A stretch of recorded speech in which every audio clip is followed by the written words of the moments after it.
My name is Chris Voell, and I represent a company called Nature Energy, and going to introduce you to our company and what we think we could bring to the Agri-Business Park.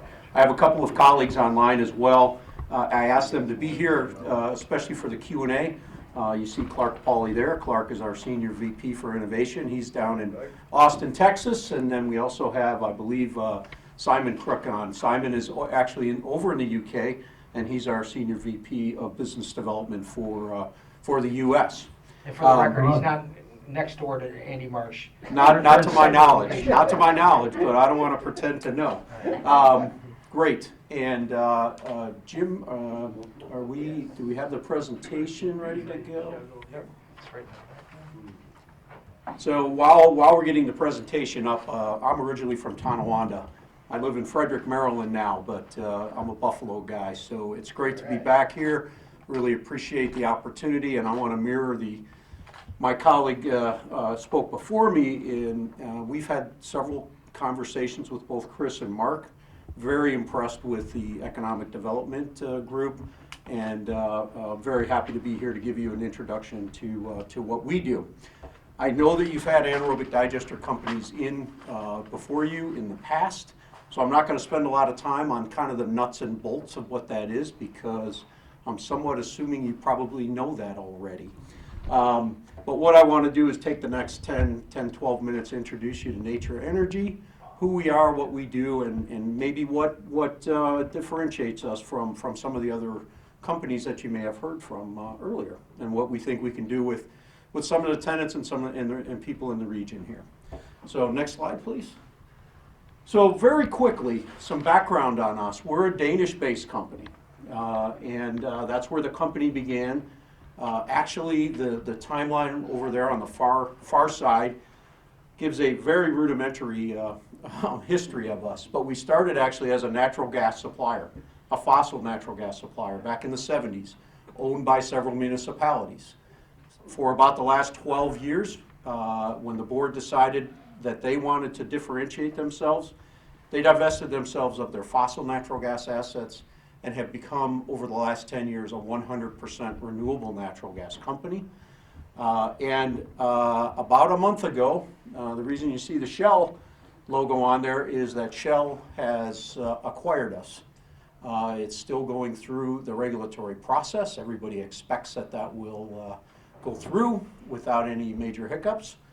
But we will now be a wholly owned subsidiary of Shell, hopefully in another month and a half. We think that that's going to bring us a lot of benefit. It certainly brings capital recognition and shows Shell's commitment to moving forward in the green and sustainability space. A few other things that you can read here. We currently operate 14 projects. These are large-scale centralized digesters that are between 500,000 and 1 million tons of biomass input. And you can see some of the output, a lot of RNG, a lot of fertilizer that goes back out to cropland. We are the world leader in biomethane / as it's known in Europe, biomethane, as it's commonly known here, renewable natural gas or RNG, not only in Europe but in the world at this point in time. Next slide, please.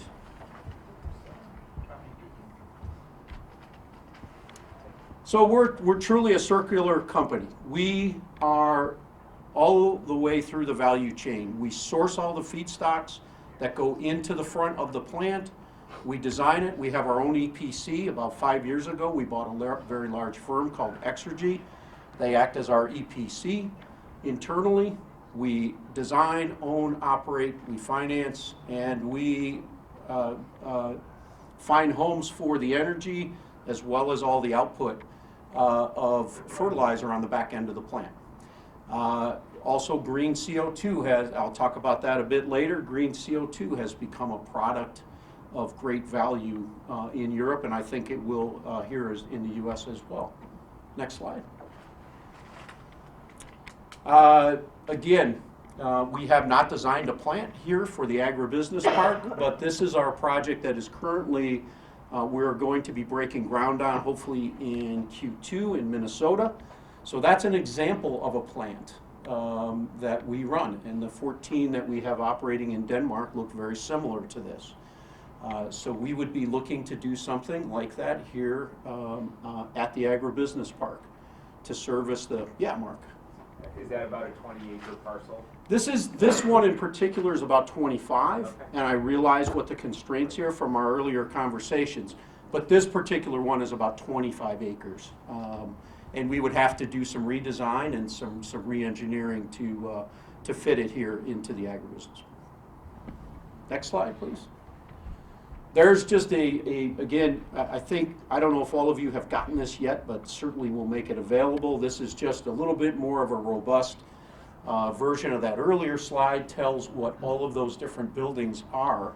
I think an important point to make throughout this is that everything is enclosed. We do not have open storage of materials. Everything is under negative pressure. All loading and unloading of material is done inside of buildings. Well, I'll show you a truck here in a little while, and I can talk about that a bit more. So to try to keep in the time constraints, I'm going to keep moving here. So again, I don't want to get into a lot of depth here, but these are some of our site criteria. And as you know, Mark asked the question, you know, what is our site needs? Well, here I've put 20 to 27 acres. You know, again, it very much is dependent on the feedstocks that we're managing and whether or not we need excess storage for large quantities of material, whether it's high strength. There's a lot of factors that go into how the plant is designed and the footprint that we need. Some of the other important things, and that may need some, variances. We do have about a 200-foot exhaust stack that comes from the biofilter. All the emissions from the plant and everything go through a biofilter. That can be somewhat of a concern. Obviously, we have some needs for water, and that's something that Chris and Mark and I have started to discuss. But we feel that the site here is, very, very much within our needs, and that we could, from a natural gas perspective, from electricity perspective, from a sewer, that it fits very well with what Nature Energy does. Next slide. And that, well, again, there's just some more in-depth things that I threw in there, but I didn't have an intent of going through in detail. But those are we have both inbound as well as outbound natural gas needs because we do inject renewable natural gas into the pipeline. So we understand that many times we may have to make some amendments. We may have to work with the gas utility or the electric utility to get us access to some of those utilities. It may not be all perfect right off the bat. Next slide. This is not meant to be specific to the Agri-Business Park, but I just wanted to give an idea of our project development cycle and the process that we're going through right now. I mentioned Minnesota and Wisconsin. That is the company's focus in the immediate term. I have a lot more colleagues that are working in that area, and we expect to build up to 10 plants in that area, in those particular areas. Overall in New York State, we have aspirations for 15 to 20 projects throughout the state. Obviously, a lot of things have to line up, but that is our intent. We're not coming into a market to build a one-off project. We like to cluster the projects as well to take advantage of a lot of different synergies that come from that. But that just gives you an idea of what our timeline for development might be. Next slide. So some of the questions, and I think the first one is actually a bit misleading because when I first visited this site and learned about H.B. Hood and Oatka and upstate Niagara and some of your other tenants that might come in, a lot of material actually will probably be piped to the plant.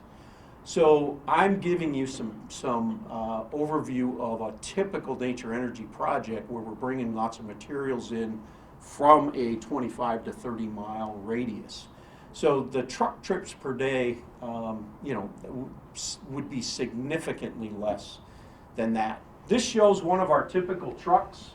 As you can see, that is actually unloading material in, and while it's doing that, it gets washed before it goes back out. All of that is under negative pressure inside, and then after it has unloaded material, then it reloads with the digestate, which is out the back, which is the fertilizer, and that gets hauled back out to local farmers for fertilizer.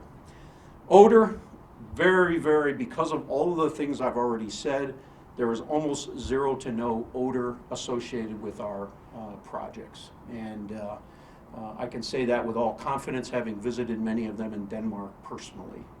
These are highly professional projects, and discharges, again, digestate, a bit of wastewater, but most of that water input that you saw earlier actually goes out as part of the digestate, and then so is used as fertilizer on farms.